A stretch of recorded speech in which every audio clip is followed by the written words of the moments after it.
Om Asato Ma Sadgamaya Tamaso Ma Jyotirgamaya Mrityurma Amritam Gamaya. Om Shanti Shanti Shanti Harihi Om Tat Sat. Om, lead us from the unreal to the real, lead us from darkness unto light, lead us from death to immortality. Om, peace, peace, peace. The essence of Advaita Vedanta is in that prayer. Lead us from the unreal to the real, from mithya to sat, from the samsara appearance to Brahman.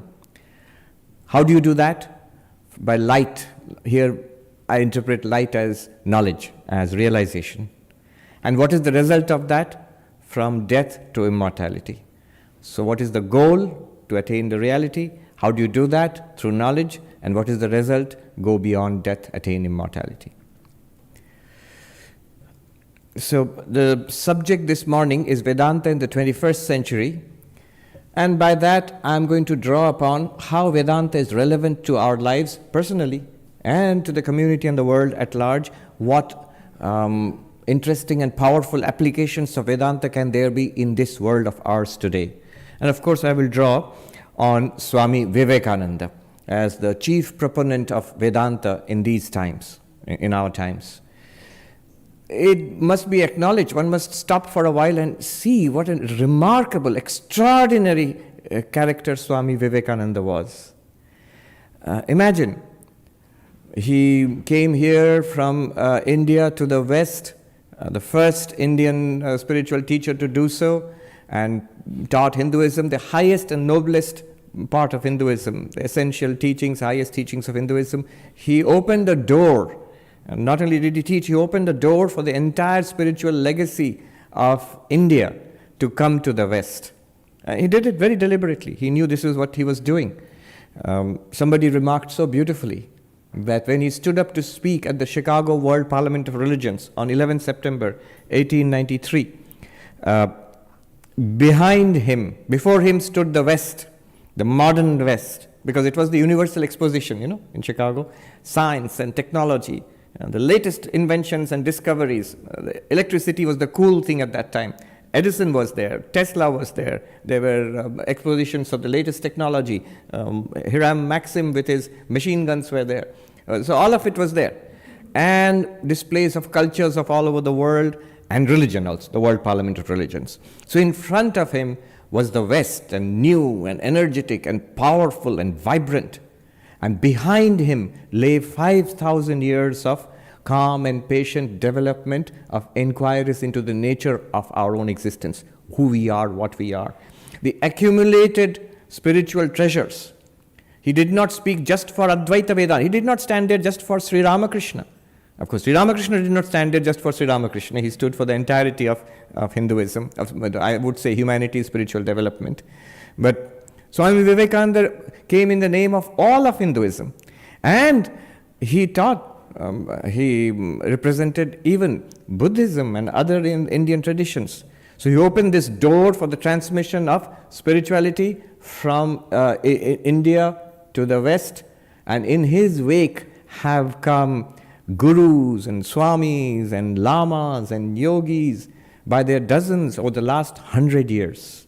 And you see the spread of ancient Indian spiritual wisdom throughout not only America, but all over the world through that. Now you have the International Day of Yoga, which is coming up on June 21st.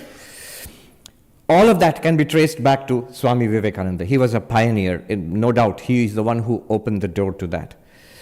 Back in India, he roused his motherland to a sense of her own, to a new life, to a sense of her own existence, life and glory and purpose, and set off Indian nationalism and the drive for freedom from British colonial rule. All of that was sparked off really by Vivekananda. And it's not, I am not exaggerating because I'm a follower of Vivekananda. It's a historian who said We can call Vivekananda the unconscious father of Indian nationhood, because he did not consciously start politics, but from what he said, the impulse he gave to thought in India. For example, just one example, at a time when everybody was very regional, when they said Desh, country, they meant Bengal, they meant Punjab, or they meant Maharashtra. Vivekananda consistently spoke of himself as an Indian, and one of the first major figures to do so. And after him, within a decade, all national leaders were speaking of themselves as Indians. So like this, awakened his country, his motherland, and it's people who do not see that, they are people who have not read history. What India was at that time, Indian society, politics, religion at that time, and what it was 100 years later, huge difference. And you can trace it back to Vivekananda. What the religious scene here is, one of the main motivators of change here was Vivekananda. That's saying the least that one can say. Phil Goldberg's book, American Veda, it traces the influence of Vivekananda and the spread of Hindu ideas sort of gently in the background in the development of American thought over the last 100 years. So today what I'll do is, we'll look at how Vedanta helps us, how relevant it is in different aspects of life, in philosophy, in religion, in science. I'll take up 3 questions and explore each of them in the light of Vedanta in the 21st century. One of the questions is the question of religious harmony. We all know that Sri Ramakrishna is associated with Jato Mat Tato Pat, as many faiths, so many paths to God realization. Now this has been a dominant theme in Indian religious development since ancient times.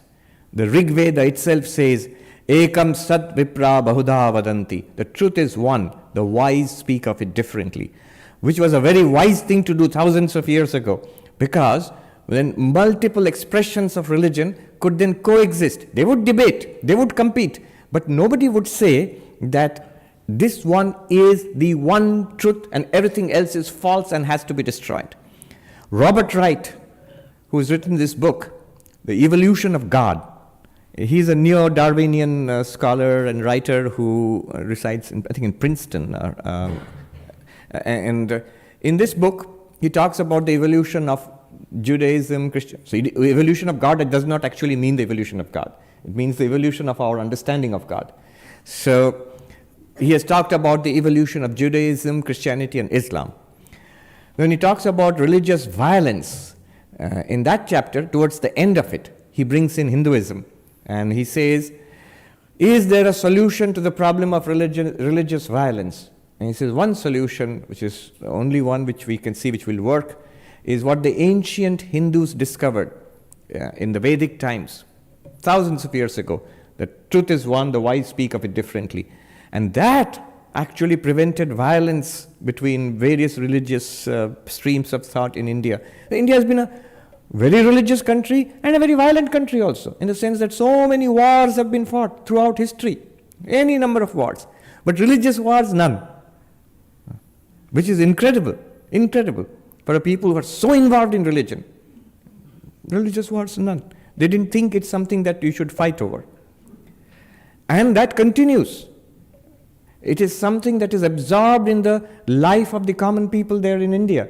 I remember Rabbi Alon Goshen Gottstein, he was visiting from Jerusalem, he was visiting India, Belur Math. I was showing him around, and as usual, I talked about Sri Ramakrishna, Jato Mat Tato Pat, as many faiths, so many paths.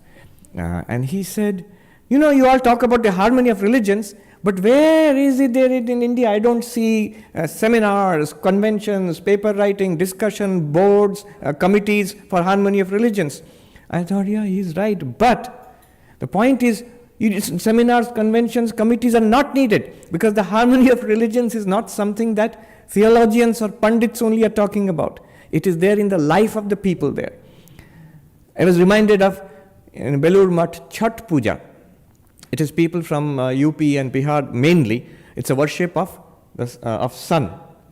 And on a particular day, early in the morning, the people will come, mostly people from Bihar and UP, and large numbers, and they're mostly poor people living in Howrah, in that area.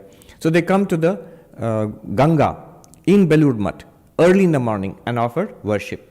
I noticed in these crowds of people streaming into through the gate, women, clearly maybe lower middle class, maybe not at all very educated at all, and coming, bearing the offerings. On the way, there's a mosque near Belur Math. So as they pass by, I noticed, it's so nice to see, as they pass by, women are doing like this. You know, the way you would acknowledge the presence of a house of God. So for that Hindu woman who does not know, I'm quite sure, Rig Veda and Ekam Sad Vipra Bahuda Vadanti, has never been to the Parliament of Religions, never read Sri Ramakrishna or even Vivekananda maybe, it is natural for her to feel that here is God in another form, worshipped by another type of people. And that's God too. I must bow down to that. So that's the beauty of what has gone into the Indian experiment, I would say. Yet, it needed to be re-emphasized in this day and age. And that is what Sri Ramakrishna did. So what does Vedanta do for the harmony of religions? So a quick look at the field, at the problem and the solution. Swami Vivekananda spoke on September 11, 1893. 9/11 in the United States, especially where I come from in New York, means something else. It is today's most unfortunate symbol, date of religious violence, of intolerance based on religion.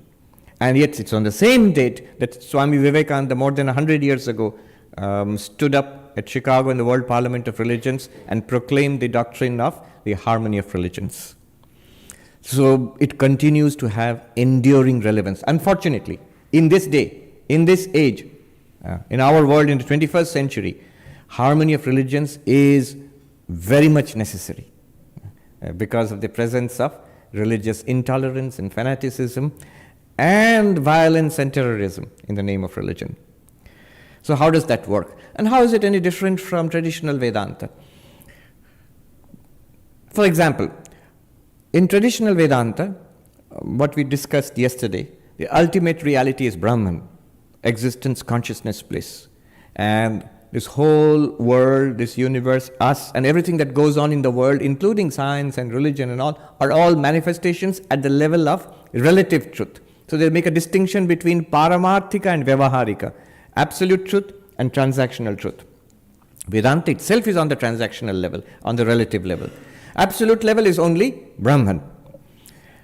Now this enables Vedanta to be very inclusive, because then all of religion is an appearance of the absolute truth.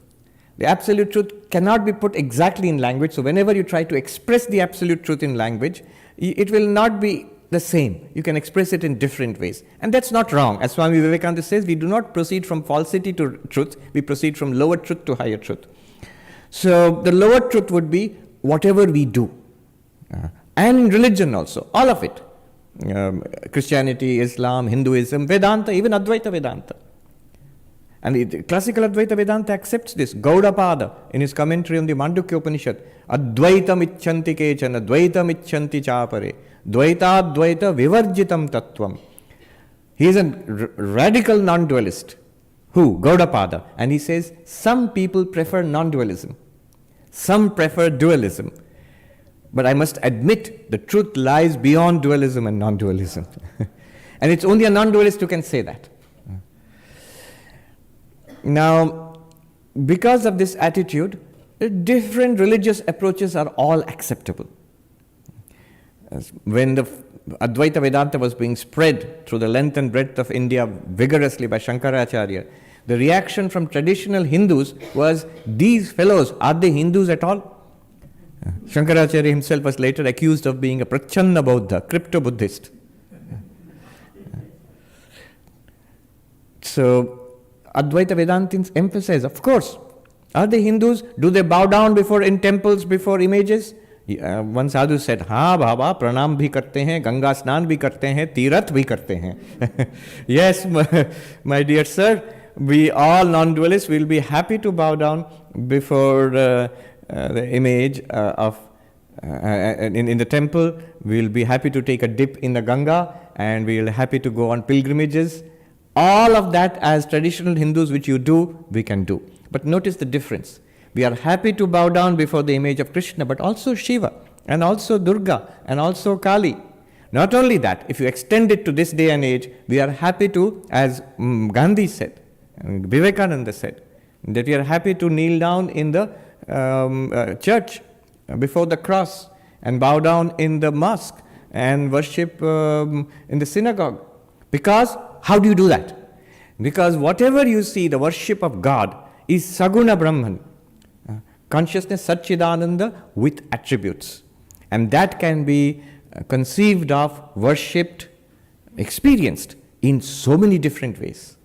So if different religions are experiencing and worshipping in different ways, it can all be true. It doesn't mean that one is true, it doesn't mean that the rest are false. The very infinitude and ineffability of the ultimate reality means that all of those can be true. However, classical Advaita Vedanta is not as sweet and accepting as it sounds. Because we say we have a grasp on the absolute truth, and that ultimately is real, everything else is an appearance of that. So, your religious ideas, including Hindu religious ideas of God, are true, fine, but lower truth.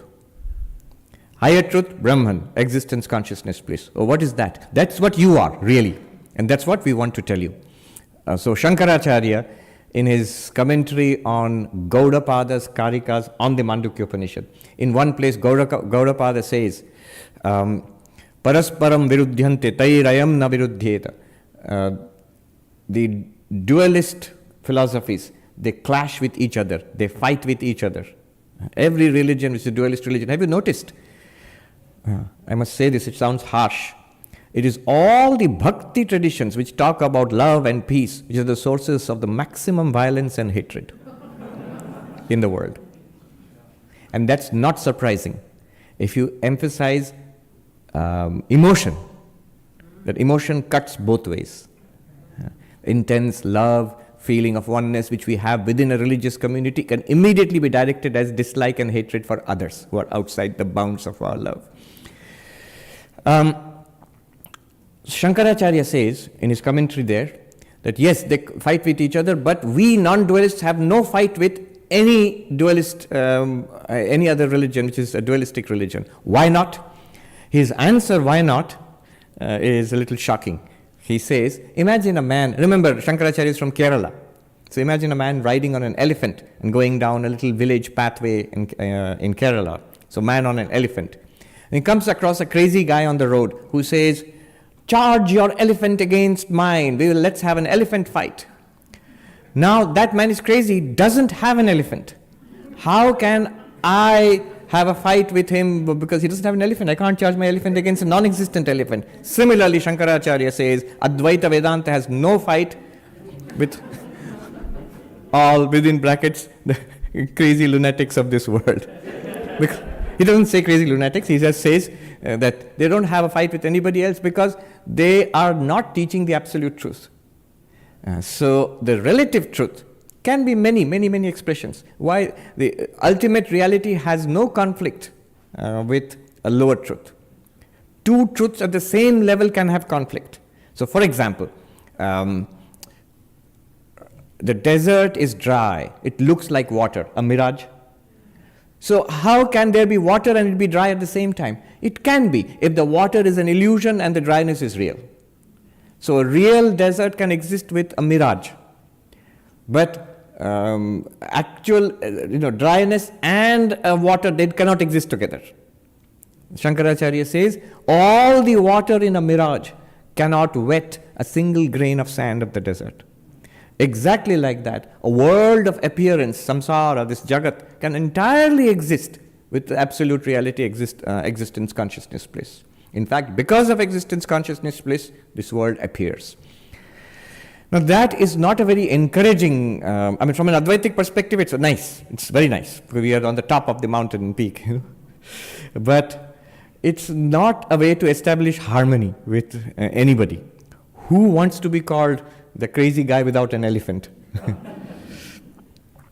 So here comes the new application of Vedanta in our day and age, when Sri Ramakrishna says, as many faiths, so many paths. How does that work? So there are let's unpack that. I'll make 5 quick observations and then move on to the next subject. How does this new application of Vedanta work? How does it work to establish the harmony of religions without putting down, without, trying to privilege one point of view above everything else? It works like this. First, we must acknowledge the reality we are seeking is infinite. It's entirely beyond our conception. For 2 reasons. One is because it's infinite, it has infinite attributes. And the second reason is it's not an object which can be objectified by language and by thought. It is the pure subject itself. So for those reasons, it cannot be limited. Sri Ramakrishna gave a beautiful... So each of these points I will illustrate with some of the parables which Sri Ramakrishna told. Today when we leave this hall, we will not remember all these points which I'm talking about. Most of us won't. But we'll all remember the parables. They are unforgettable once you hear them. Sri Ramakrishna said, an ant suddenly came across a mountain of sugar. An ant was delighted, and it went close to the mountain of sugar, and it dragged out 1 grain of sugar with all its effort. And then it's dragging the grain of sugar back to its little home, and looked back and said, I'm going to come back and take the entire mountain. Now the ant cannot do it. It's beyond its capacity. It need not do it. That little grain of sugar is enough to fill its little tummy. Similarly, the infinite is entirely beyond human capacity to grasp completely, nor do we need to grasp it. Any one of those aspects, any one of the aspects of the divine, of the infinite, is enough to give us fulfillment and liberation. So that's the first thing, the infinite nature of God. Second, this infinite nature is beyond language. Sri Ramakrishna used to say, so there is this Indian concept of, there's no word for it in English, eto. So you've touched something with your, defiled is too strong a word. Eto is much more gentle. That you've started eating something, you can't share it with others because you have touched it with your tongue. So there's one thing which has not been so defiled, so touched with the tongue. He plays on that word, Brahmo etohaini. Yeah, so it has never been adequately expressed by human tongue, by language. Whenever you try to express it, you will use different kinds of language. So Sri Ramakrishna's, one of these most well-known examples, parables, is the people going to the common source of water, the lake or the pond, the pukur in Bengal villages. And the Hindus call that jal, and the Muslims call it pani, and the Christians, they call it water. And they all are referring to the same reality, same substance in different language. Jal, pani, water. Similarly, that reality is now expressed as Brahman, as Ishvara, as Allah, as God. Different language can be used to express this. Now, this is the second point. The third point is that this infinite reality, which is beyond our language, beyond our conception, and if you try to bring it between language and conception, you will have different language, different words and different conceptions of it. This is the goal of life and the goal of religion. What is the purpose of life? Sri Ramakrishna says that in another parable of the man who went to a mango orchard. And he says, if you come to a mango orchard, your purpose is to pluck a delicious mango and eat it and be fulfilled and be happy. Why spend your time counting the branches and the leaves and the roots? You may do that as a hobby afterwards, but first of all, you must eat the mango and be satisfied. The same story in Buddha, when his disciple went and asked him, there's certain things you have not taught us. Oh, what is that? Do you exist after death or not?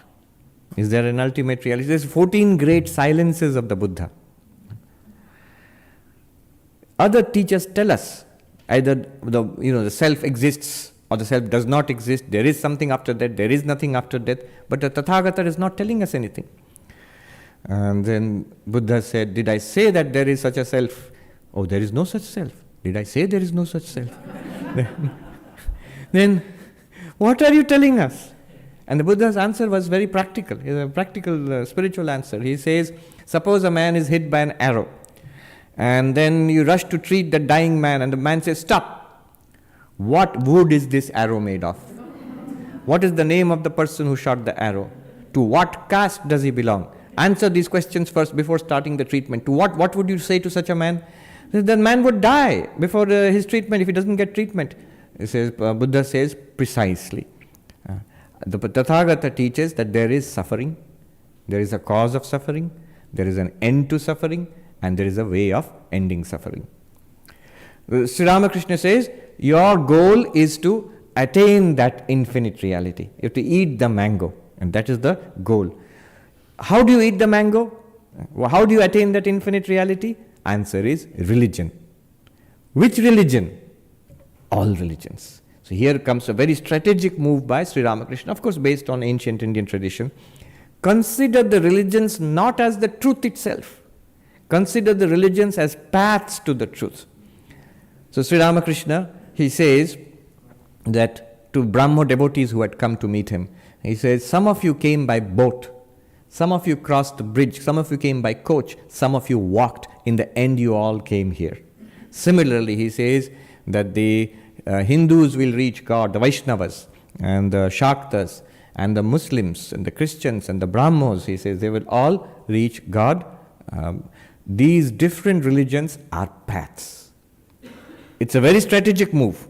The religions are not the goal. The religions are paths which take you to the goal. The religions are not the truth. It takes you to the truth. And that is the purpose of religion. The purpose of human life is God realization. The purpose of religion is God realization. Which religion? All religions. They all work. In his very simple Bengali, he says, Mat Pat. Mat literally means opinion. It's a theology, a religious doctrine. Pat means a path. It's just like the English path. And then he says, Mat Pat, Mat Kichu Nai. It's not important. Kichu Nai in the sense, the particular opinion, particular theology is not particularly important. And yet immediately he balances. You have to hold on to something sincerely. All of them will work, but one you must hold on to sincerely. And then he follows that up. If it's all different paths and they all lead to the same goal and they all lead to transcendence, God realization, fulfillment, then should we follow all? Again, he balances that. He says his example of the man who went to dig a well for water. And he dug for water, it's hard work. And he said, I can't get water here. Somebody told him it's maybe easier there. So he went and started digging there. Then he gave up there and he went and started digging in the third place. At the end of the day, he had dug little holes in various places and got water nowhere. And the day was over. But if he had dug at the first place, he might have got water there. So, again the Hindu concept of Ishta Nishtha. Ishta means all of these paths will take you to the reality. And you must choose one path, or one path is chosen for you. And the chosen path, the chosen deity. It could be Rama, it could be Krishna, it could be Shiva, and extend it to the 19th century Indian worldview. It can be, for the Christian it can be Jesus, or it could be Jehovah or Allah. Why not? See, then behind it is the Advaitic idea of Saguna Brahman and the two layers of truth. And then you can extend it further. These are all paths and they can take you, and each path is an Ishta, a desired ideal. And you must hold on to that sincerely. Not only that, you can hold on to it as sincerely as possible. I remember I was in Hyderabad at one time, a conference organized by the Muslims in Hyderabad and a Turkish group. So somebody asked me in the Q&A, that can we say our religion is the best? I said, not only can you say that your religion is the best, you must. You must say your religion is the best for you. When you go to a supermarket, you want to buy something, will you not buy the best thing, which seems the best thing for you? Your choice, that's the idea of a supermarket. That's the idea of choice. That's the idea of a variety. But first of all, you must agree to the fact that there is choice. It's not a choice between real and false, true and false. It's a choice between truth and truth and truth. So, Ishtanishta, Sri Ramakrishna says, one must hold on to this, and finally, hold on to it. At the same time, then what about the others? Have complete, tremendous respect for all. Not only you must hold on to it, you really must consider it to be the best path. And I told the audience there that it's the girl who gets married into a family. She has a relationship, a special relationship with the husband, and through the husband she has relationship with her in-laws. Father-in-law, mother-in-law, sisters-in-law, brothers-in-law, and so on. But all of it is because the unique and special relationship she has with her husband. So she has this loving and respectful relation with everybody else. Similarly, you have a special relationship with your Ishta, your own path. And through that, respect and love for all, because they are all relatives of this divinity which you worship. And most of the audience, especially the women, they were all wearing hijab and burqa, but they all clapped and they liked the mother-in-law and daughter-in-law example. So this is one idea, the harmony of religions. Very quickly, what is this new way of presenting the harmony of religions? Ultimate reality is infinite. Can be expressed in different language. Remember the ant and the hill of sugar. Can be expressed in different language. Remember the pukur and water and jal and pani. And this is the goal. Remember eating the mango. That's the purpose. And the different religions become paths to this goal. Remember, with different paths you reach the same place, Sri Ramakrishna. The Dakshineshwar temple. And then remember the man digging the well. You must dig in one place. You must hold on to one path and have respect for everything else. Change of subject. The next subject I want to touch upon is, remember, what are we doing? How Vedanta can newly help us in this new century. A different subject, science and Vedanta. Swami Vivekananda was of the opinion that science and Vedanta would eventually meet and shake hands. Both are searches for reality. Here you see the difference between classical Vedanta and this new extension of Vedanta which Swami Vivekananda is proposing, and many new Vedanta teachers are proposing. Classical Vedanta, I don't know how true it is, but it's a kind of presentation of classical Vedanta. Let me give an example. A physicist once went to a very well-known teacher of classical Advaita Vedanta. And the physicist said that Swami asked him, what do you do for a living? Oh, I study and do research in physics. Oh, physics, that's all Maya. Come here, I will give you the truth. Brahman, I will teach you that. The scientist was shocked. See, there's too intense a division between the absolute truth and the relative truth. I don't know how true it is to the spirit of Shankara or how true it is to the spirit of Gita and Upanishads. It might be a later kind of rigidity which has cropped up. Swami Vivekananda did not have that view. He was very interested in science, and I think if Shankara and the post-Shankara masters had lived today, they would have been very interested in science. They were very open and inquisitive. And the Upanishadic sages were open and inquisitive. So we live in the age of science. From a Vedantic perspective, you cannot ignore and dismiss science. It would be a great tragedy to do so. Swami Vivekananda was so open, so well-read. He struck up intelligent conversations, interesting conversations with the scientists of his time. Tesla, in the World Parliament of Religions, it's recorded as how he would shut his pavilion and come to listen to, when Vivekananda was scheduled to talk, he would stand at the back of the hall and listen to Vivekananda's talk and again go back. In the Vedanta Society of New York, in our records, we have among the noted personalities who attended Swami Abhedananda's talks, Nikola Tesla was one of them. Not just Tesla. There is a description of Abhedananji meeting Edison and having a dialogue with Edison. William James had a very good relationship with Swami Vivekananda and later on Swami Abhedananda, and so on. In fact, I think in the East Side Center, the Ramakrishna Vivekananda Center, they discovered an invitation card from Einstein inviting Swami Nikhilananda. The Swami is invited for dinner at Einstein's house. Because Einstein lived nearby in Princeton, outside Manhattan. So there was this continuous dialogue between science and religion. I want to focus on one area of that. The area I want to focus on is something that is cutting edge right now, which is consciousness studies. Surprise, surprise, consciousness studies. That's an area I'm very interested in, and Advaita Vedanta focuses on that specially. So what is the current state of affairs in consciousness studies, and what can Advaita Vedanta do to help here?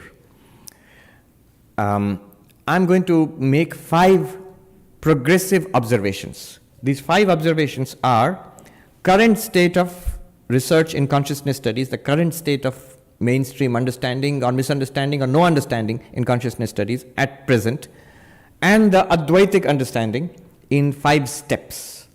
What it will do is, it will show you the difference between what Advaita Vedanta says about consciousness and what at present mainstream discussion is about consciousness. It will also give you a pathway. If at all we are to bring the mainstream understanding closer to Advaita Vedanta, what are the milestones we have to cross? All right, here goes, 5 steps. First, consciousness is the most important thing in our lives. Most important. Nothing that comes close to consciousness.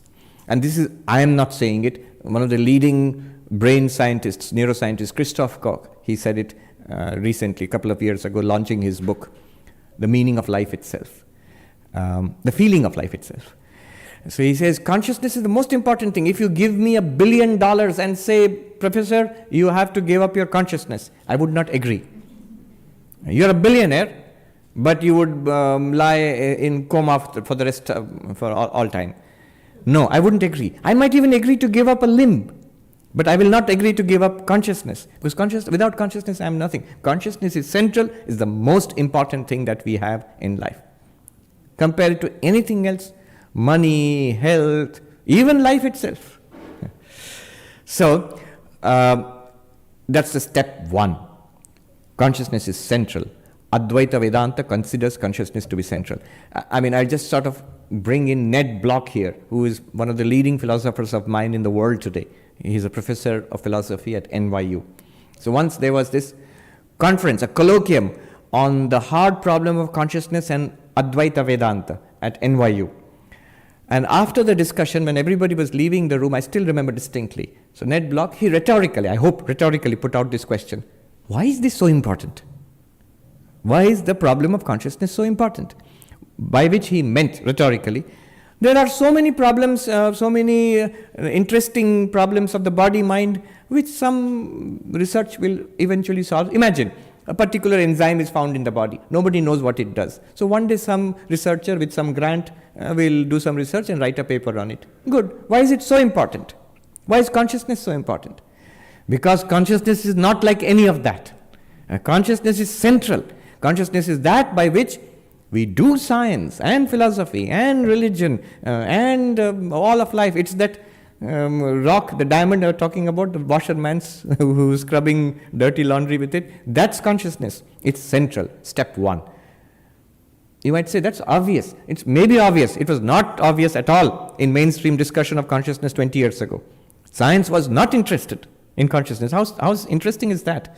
That science was interested in the farthest galaxies, in the tiniest particles, in what's in the bottom of the ocean, what's on the moon. But we ourselves, yes, it was interested in body, in the organs and all of that.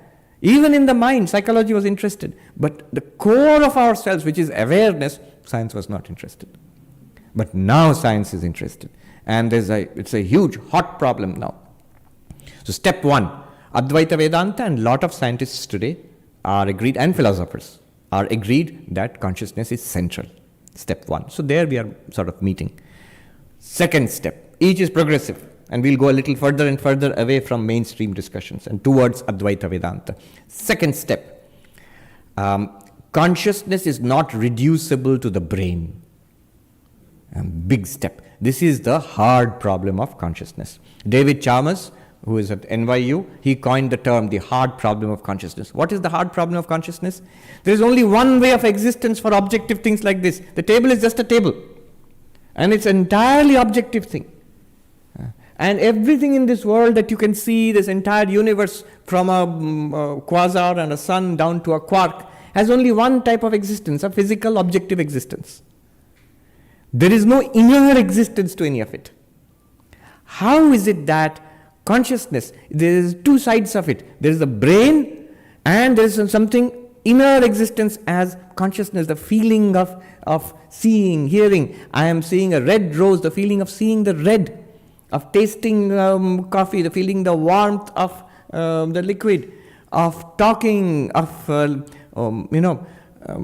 pain and pleasure. Dr. Anil Seth, who is in England, well-known neuroscientist, he says, notice, it does not take intelligence to suffer. Deep Blue is a computer, is intelligent enough to defeat Grandmaster in chess. But it cannot suffer. If the Grandmaster defeated Deep Blue would not feel humiliated. It does not feel anything. It's a machine. It has no internal feeling at all. But then Dr. Anil Seth says, a mouse can suffer. It's not very intelligent. It can't play chess, but it can suffer. Pleasure and pain and feeling and the internal experience of life, of everything that right now, you're all having an internal experience. This difference, I pointed out that in MIT, I was shown, there is this Media Labs, very famous place. So they were showing all sorts of artificial intelligence applications which are going to come into, into public domain in the next few years maybe. It's in development. Extraordinary things.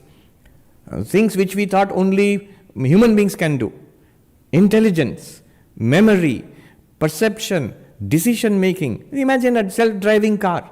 It does all the things that a driver can do, living driver can do, and maybe better. But one thing is not there. They are not conscious. How do you know, Swami? Well, don't ask me. Ask the Media Lab, the leading scientists. Have you programmed it to be conscious? They will laugh. Say, Swami, we don't even understand what consciousness is. We have not programmed it anything for consciousness. None of them have any internal subjective state. And yet, as far as behavior goes, they demonstrate intelligence, they demonstrate memory, they demonstrate sensory capacities, they demonstrate decision making, they demonstrate every aspect of mind that we can think of, including creativity. Now artificial intelligence programs, I saw the product, they're painting pictures, writing short stories, sometimes rubbish, but sometimes not bad, and sometimes indistinguishable from the work of human beings. That's the interesting thing. It's the Turing test actually. It's indistinguishable from the work of a human being. You can't make out the difference. Did the human being write this short story or did a computer write this short story? So all aspects of mind are now being duplicated, at least behaviorally, by machines, by artificial intelligence, except one. Consciousness. There is nothing inside. There is no inner state. So this is called the hard problem of consciousness. How can an objective, a material thing, a physical thing like the brain, an objective thing, have an inner experience, inner sense of the first person experience? The term they use is qualia. So how is it possible? It's not possible. In principle, it is not possible. That is the hard problem of consciousness David Chalmers is talking about. So, upshot, what is being said here? That consciousness cannot be reduced to the brain. Brain is not producing consciousness. And consciousness must be something else. Maybe interacting through the brain, maybe using the brain. And somebody said very nicely that it's like saying, all of you, you walked through the door. So the door has produced 200 people now. No! So that is the second step. Consciousness cannot be reduced to the brain. Third step, consciousness is not the mind. That is we saw yesterday. A mind is something experienced by consciousness in consciousness, but it's still an object. These thoughts, feelings, emotions. So this is something not at all understood, let alone in consciousness studies. Even in the philosophy of mind, modern philosophy of mind, it is not understood yet. This distinction between mind and consciousness. That's the third step. The fourth step, so Shankaracharya sings 1400 years ago, Mano buddhyahankara chittani naham. I am not mind, I am not memory, I am not intellect, I am not ego. Then what am I? Chidananda Rupaha Shivoham Shivoham. I am of the nature of consciousness and bliss. I am Shiva, I am Shiva. This distinction between mind and consciousness. Consciousness is not mind. Third step. Fourth step. There are not many consciousnesses. And these are huge, huge jumps we are making. So now we are making a jump in Indian philosophy also. Because there are schools like Sankhya, Patanjali Yoga, many schools of Buddhist idealism, Vijnanavada, which talk about many streams of consciousness or many consciousnesses, Bahupurushavada, many consciousnesses. And Advaita Vedanta says, no, consciousness is not many, it's one. Minds are many. We are not denying that there are many bodies present here, you can count. We are not denying that each body, there's an embodied mind. But behind the body and mind, illumining the body and mind, how many consciousnesses? So there are arguments for this. I will not go into it. There's a long argument between Advaita Vedanta and Sankhya. Sankhya says, no, many consciousnesses. Advaita says one consciousness. For example, one argument, and I'll go ahead. One argument is that, if we are all consciousness, one consciousness, then the death of one would be the death of all, birth of one would be the birth of all. But that's the body. Advaita will say that the death and birth are of the body, not of consciousness. No, if you are all one consciousness, then if one falls asleep, everyone will fall asleep. If one is awake, everyone will become awake. That would be terrible for a Vedanta class. Because always danger of falling asleep. There's always somebody sleeping in a Vedanta class. Someone like Swami Sarvapriyananda ji in Ridgely, in Vivekananda retreat in Ridgely, he recounts how he was there, and Miss Josephine MacLeod, she was there too, and she would ask every day in the morning, Swami, did you sleep well? Now, one day, Swami Sarvapriyananda was giving a Vedanta talk, and Miss MacLeod was sitting in the front, and she's an elderly lady, and she fell asleep. And after the class, when the Swami was greeting everybody, he said to her, Madam, did you sleep well? Sleep of one would become sleep of all. How can it be one consciousness? Advaita says, come on, sleep and waking are functions of the mind, not consciousness. Even you as Sankhya distinguishes mind and consciousness. So it's like that. Consciousness is one. Krishna says to Arjuna, Kshetragyam chapi mam vidhi sarva kshetreshu bharata. Know me to be the one consciousness in all beings. Fine, consciousness is one. Then the last step would be consciousness is non-dual. There is nothing apart from consciousness. Everything that seems to be an object to consciousness is an appearance in consciousness. Professor Arindam Chakravarti defines, he gave a beautiful, cute definition of what is an object. He says, anything that objects to my consciousness is an object. My consciousness, think of it as a spreading like an infinite lake. If it runs up against a rock or something, that's an object. I get the experience of seeing, hearing, smelling, tasting, touching. So these are the 5 steps in which Advaita Vedanta gives a new perspective on consciousness. Starting with consciousness is most important, 1. Consciousness not reducible to the brain, hard problem of consciousness, 2. Consciousness is not the mind, 3. Consciousness is 1, and 4. And last, consciousness is non-dual, 1, ekameva advitiyam. Okay, I think I have sort of run out of time. I'll just mention the last problem and I will not elaborate on it. How can Advaita Vedanta help, say, for example, there's a question of ethics, good and bad, right and wrong. So what does Advaita Vedanta do for that? Here I'm drawing on a beautiful article written by revered Swami Bhajananji, the ontological ethics of Swami Vivekananda. He has a wonderful survey of the field of ethics, asking the question, what is right and what is wrong? What should we do? What should we not do? What is good and what is evil? So it's a big field. It's a field in philosophy. It's a study of morality, ethics, academic study. And Swami Bhajananji takes a sweeping view of all the available theories, the utilitarian theory, the deontological theory, and so on, and discusses the shortcomings of each theory. And then he proposes ethics based on Vedanta, on Advaita Vedanta. So Swami Vivekananda's ontological ethics. Ontology means existence, what is. So based on Sat, based on Chit and Ananda, what is right and wrong. So, and that also leads to social engagement. the idea of service, of selflessness. Advaita Vedanta can justify ethics. Swami Vivekananda said it again and again. What is the justification? Why should I not cut my neighbor's throat? Why should I love my neighbor and not cut my neighbor's throat if it benefits me? Advaita gives the answer. The answer is, your neighbor is you. You and everybody else are ultimately, if you investigate, you are one with everybody. You hurt somebody else, cheat somebody else, destroy somebody else's life, you are damaging and reducing and diminishing yourself at the same time. It is not a wise thing to do. The core of ethics in every religion is what is called the golden rule. The golden rule. That do unto others as you would have them do unto you.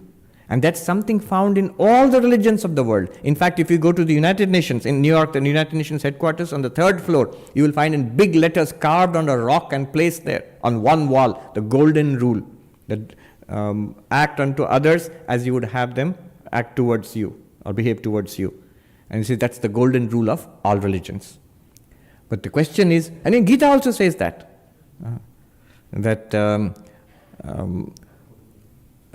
atma upammena sarvatra samang pashyati yo Arjuna sukham va yadi va dukkham sayogi paramo mata. O Arjuna, who sees everybody as oneself, like as regards as oneself, happiness and sorrow. What makes me happy will make others happy also. What hurts me will hurt others also. If I don't want this to happen to me, I should not do it to others. If I want this to happen to me, I like it, I should try to give the same to others also. Golden rule. But why? It makes me happy, I'll do it for myself. I don't care about others. What is the foundation for the golden rule? It's because of the one self existing everywhere. Others are none other than the self with a capital S. So that's how Advaita Vedanta gives the basis for ethics. It gives the root, the ground for the foundation for the golden rule. All right. Now, so these are the 3 areas. We raised 3 questions and how Vedanta can help us in the 21st century. First of all, very important, harmony of religions. Second, Ken Wilber, a well-known American thinker on philosophy and religion, he said, religions in the 21st century, they need to do 3 things to attract young people. They're always worried about young people are not interested in religion. So it says 3 things which are turning away people from, especially young people, from religion, organized religion. One is quarrels between religion, violence between religion, hatred between religion. Young people are not interested taking one side and fighting against somebody else. Why? That's one. So religions have to stop that and come out of that. Second, conflict with science and reason.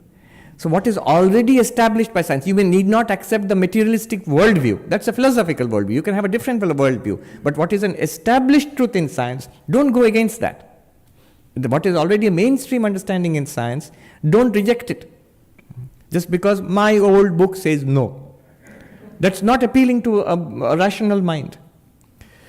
Then the third thing is to be in harmony and consonance with modern values on gender, on race, in India on caste. So there are multiple new ideas which have come into the society in the last 20, 30, 40, 50 years.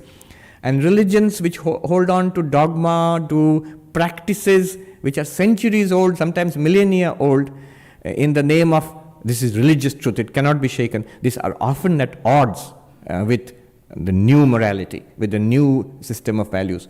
And Ken Wilber says this will not do. And so you have to update, at least you must not be in conflict with modern values. I think Vedanta is something that ticks all the boxes. Harmony of religions, definitely. It can be the foundation for harmony of religions. Then against science, no, at no point. Swami Vivekananda says, I am firmly convinced that religion must be put to the same test that science has. And if there's something that in religion is found wanting in the test of reason, then you must let go of it, no matter how beautiful, how soothing. Because ultimately, if it is false, it cannot be good. You must let go of it. And third, in modern values, yes, you can From perspective of Vedanta, anything that takes you towards enlightenment is good, towards Brahman is good. Anything that hinders your progress in spiritual life, that is bad. And you can think about it in your situation, in your country, in your century and in your age, and see what morality should be. All right.